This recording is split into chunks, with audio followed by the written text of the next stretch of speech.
Шүүхийн шийдвэрийг бол хүлээн зөвшөөрөхгүй. Дав заалтна. За өнөөдөр ардчилсан Монгол хууль улсад бол талуудын мэтгэлцэх зарчим за өнөөдөр хэргийн бодит байдал гэдэг бүхэл юм хууль зүйн хувьд бол 5 өдөр бид бас мэтгэлцлээ. Тэгэхээр би түрүү хэлсэн шүүхийн шийдвэр хүндэтгэж байна. Тэгвэл инх болтын хувьд бол өмгөөлөгч нарын зүгээс бол дав заалтна. За хаа хүртэл дав заалтахын одоо 3 шатны шүүхээр бол дав заалтна. Одоо дав заалах шатны шүүх бол шүүхийн шийдвэр гарснаас хойш бид аль биесээр дав заалтах хоног бол тоологддог. Өнөөдөр шүүхийн шийдвэр дөнгөж уншсан болохоос албшиж бол цаасан дээр гараагүй байна. За гарсан нь бол дав заалтна.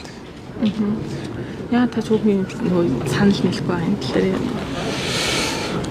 Хэргийн бодит байдал өнөөдөр эрүүгийн хэрэг хэн шийдвэрлэх тухай хууль заасны дагуу эрүүгийн хэрэг хэн шийдвэрлэх тухай эрүүгийн хэрэг хэн шийдвэрлэх ажиллагаа хууль ёсны байх зарчим гэж юм байна.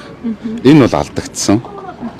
Хоёрдугаарт хэргийн бодит байдлыг тал бүрээс нь тогтоох ёстой. Энэ зарчим бол алдагдсан гэж үзэж байгаа. Тийм учраас өнөөдөр одоо нэлээд мэтгэлцэн одоо хэд хоног өрнөлөө шүү дээ. Тий 5 хоног өрнөлөө. Гэрчийн мэдүүлэг болон нотлох баримт хангалттай байж чадсан уу? Үнэхээр яг яллах хэмжээнд одоо ийм байж чадсан уу? Таас тэр талаар өмгөөлөгч хүний хувьд.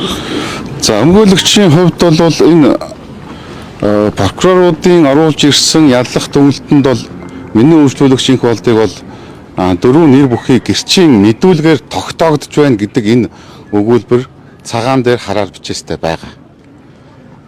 За өнөөдөр хүчин төгөлдөр мөрдөгж байгаа Монгол улсын эрүүгийн хууль тогтоомжоор альва гэрчийн мэдүүлэг дангаар нотлох юмд болдгоо. Гэтэл одоо өнөөдөр энэ чинь 5 дахь жил рүү орж байгаа хэрэг. Прокурорууд янз бүрээр л оруулж ирлээ. Гэхдээ өнөөдөр энэ дээр одоо зөвхөн гэрчүүдийн одоо прокурорын яллах дүгнэлтийн хүрээнд хэрэг цугларсан нотлох баримтын хүрээнд шүүх шийдвэр гарах ёстой. Прокурорын яллах дүгнэлтэн дээр бол нэр бүхий дөрвөн гэрчийн мэдүүлгээр тогтоогдож байна гэдэг энэ өгүүлбэр байгаа. Энэ бол 5 хоног нээлттэй явсан. Та бүхэн одоо иргэд мэдсэн харсан байна. Гэтэл одоо үндсэндээ миний үйлчлүүлэгч инх болд инх хамгаалан сайдд сайд асанд яаж нөлөөлсөн, яаж одоо өгсөн хувилдаж одоо энэ гэмтэрийг хийсэн гэдэг асуудал бол энэ олон жилийн хугацаанд тогтоогдоогүй гэж өмгөөлөгчний зүгс үздэг. Тийм учраас гомдолтой байгаа. Дав заалтна гэсэн үг.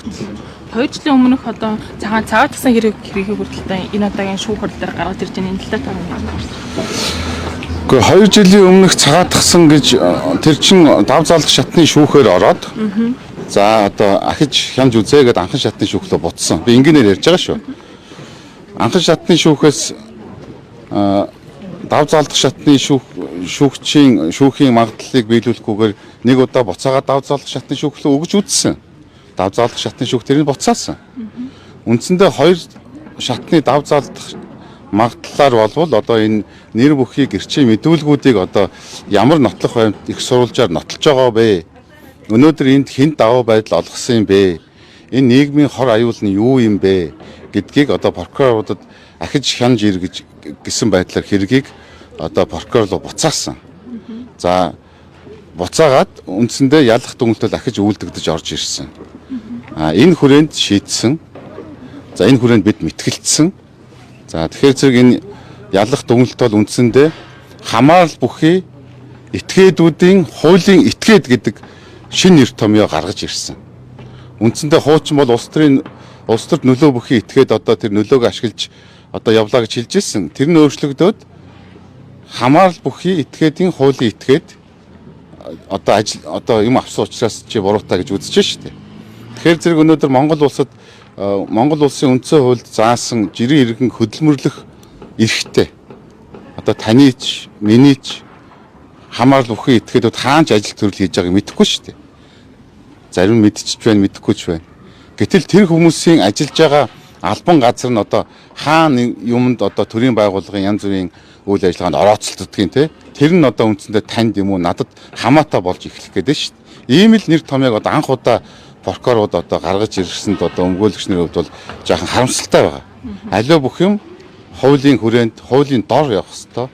Гэтэл өнөөдөр тийм хууль бус хууль заагдаагүй нэр томьёог оруулж ирж одоо ялах дүнэлтийнхаа үндэслэл болгож байгаад нь бол өмгөөлөгчний зүгээс бол харамсаж байгаа.